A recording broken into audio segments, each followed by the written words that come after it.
Hi everyone. রবিবার ছুটির দিন সকালবেলা উঠে ফ্রেশ হয়ে আগে নিজের ঘরটা ভালো করে গুছিয়ে নিলাম। ঘর টিপটপ থাকলে মনটাও ভালো থাকে। এরপর নিজের ব্রেকফাস্টটা তাড়াতাড়ি বানিয়ে ফেললাম।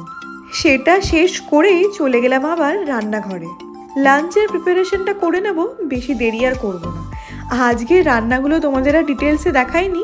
লাঞ্চের জন্য আজকে অনেক কিছুই বানিয়েছিলাম। সবার আগে আমি ভাতটা বসিয়ে দিয়েছি।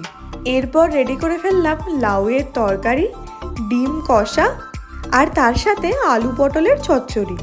আসলে আমি খুব তাড়াতাড়ি বাড়ি যাব, ওই জন্য ফ্রিজে যে কটা সবজি আছে তাড়াতাড়ি করে ফেলছি। আর এদিকে দেখো, আমি ব্লিঙ্কিট থেকে এটা অর্ডার করেছি। এত সুন্দর লাগছে। জিনিসটা কিন্তু ছোট, কিন্তু জ্বালালে পুরো ঘরটা আলো হয়ে থাকে। রবিবারের বিকেল থেকে একটু মনটা খারাপই থাকে, তাই আর ভিডিও সেরকম করা হয়নি। পরের দিন মানে কিন্তু আজকে সকালবেলা আমি অফিসের জন্য রেডি হব। 2 দিন বাদে অফিস হলে একদম মনে হয় যেন আলাদা একটা জায়গায় যাচ্ছি। আর আজকে এখানে পড়েছে প্রচণ্ড গরম। ওয়েদারটা এখানে একেবারে অদ্ভুত। তাও তো বলতে গেলে এখানে সেরকম গরম এবার পড়েইনি নাকি।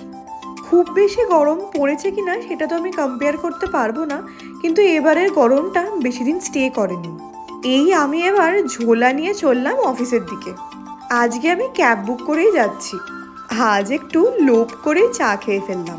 আর অফিসে আজকে একটা সংস্থা থেকে এসেছিল সবাইকে রাখি পরাতে, আর তার সাথে এরকম একটা করে মিষ্টিও দিয়েছে। ওনাদের কাছে কিছু এরকম কার্ড ছিল, বলল সবাইকে র্যান্ডামলি যে কোনো একটা তুলতে। আমি যে কার্ডটা তুলেছিলাম সেটাতে ওই জিনিসটা লেখা ছিল। বাড়ি ফিরলাম, একটুখানি ভিডিও করতে না করতেই গেল কিন্তু কারেন্ট অফ হয়ে। আর ওই যে বলছিলাম না রাখি পরিয়েছেন, এই হলো সেই রাখি।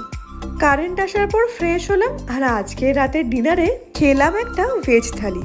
টাটা।